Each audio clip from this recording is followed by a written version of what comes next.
मंडळी, आज 28 मई 2025 स्वातंत्र्यवीर विनायक दामोदर सावरकर यांची 148वी जयंती. भारतीय स्वतंत्र संग्रामातील एक धगधगते अग्निकुंड, प्रखर देशभक्त आणि दूरदृष्टीचे विचारवंत म्हणून सावरकर आपल्या स्मरणार्थ आहेत. आज आपण त्यांच्या अदम्य कार्याला आणि विचारांना आदराने नमन करणार आहोत.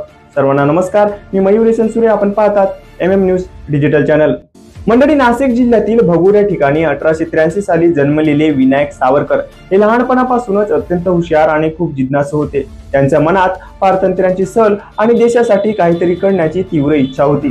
अभिनव भारत या गुप्त संघटनेची स्थापना असो वा परदेशी भूमीवर देशाच्या स्वातंत्र्यासाठी लढा देण्याचे त्यांचे प्रयत्न, त्यांच्या जीवनाचा प्रत्येक टप्पा हा क्रांतीच्या ठिंग्याने भरलेला होता.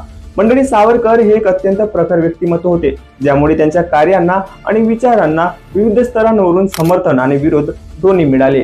विशेष म्हणून गांधीवादी विचारसरणीशी मतभेद, महात्मा गांधींच्या अहिंसक असहकार आंदोलनापेक्षा सावरकरांना सशस्त्र क्रांतीवर जास्त विश्वास होता. महात्मा गांधींच्या अहिंसा परमो धर्म या तत्वावर सावरकरांनी सशस्त्र प्रतिकार हा आत्मसंरक्षणासाठी आवश्यक मानले, ज्यामुळे स्वातंत्र्य प्राप्तीसाठीच्या मार्गावर गांधीवादी विचारसरणीशी त्यांचे मतभेद होते.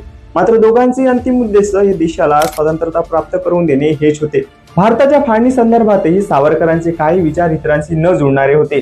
त्यांनी अखंड भारताची कल्पना मांडली होती. भारताच्या फाळणीला त्यांचा तीव्र विरोध होता. ब्रिटिश विरोधात केलेल्या त्यांच्या क्रांतिकारी कार्यामुळे त्यांना 50 वर्षाची शिक्षा ठोठावण्यात आली. अंदमानच्या सेल्युलर जेलमध्ये त्यांना पाठवण्यात आले. हे केवळ कारागृह नव्हते, तर प्रचंड यातनांचे एक केंद्र होते, जिथे सावरकरांनी अकल्पनीय हालअपेष्टा सहन केल्या.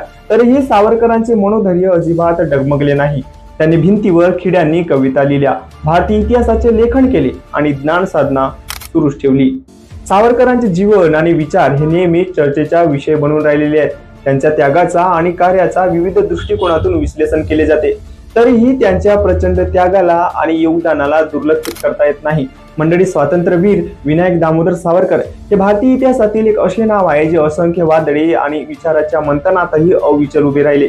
त्यांचे जीवन हे केवळ एका व्यक्तीचे नाही, तर एका युगाचे प्रतिनिधित्व करते, ज्या युगात भारत पारतंत्र्यांचे बेड्या तोडण्यासाठी धडपड करत होता.